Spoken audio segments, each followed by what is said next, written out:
In this tutorial, I will guide you how to uninstall Watu app on your Android phone. Now ensure that you follow the instructions very carefully. Now on your phone, make sure to tap on settings. Now on the settings, scroll down, tap on apps. Now on the search bar here, make sure to type Watu. Now click on the Watu app.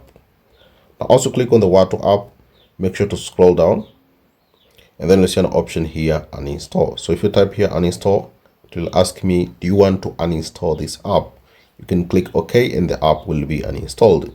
But also make sure on the permission here, make sure no any permission is allowed. So no permission allowed. So also there is no any permission allowed, you should see an option here to uninstall.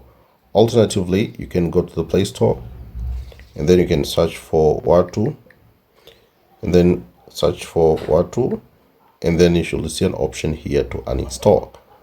If you face any difficulties, you can contact Watu Credit support team, or you can visit their offices.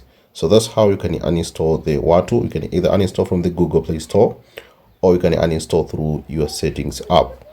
Thanks so much for watching this video, and see you next time.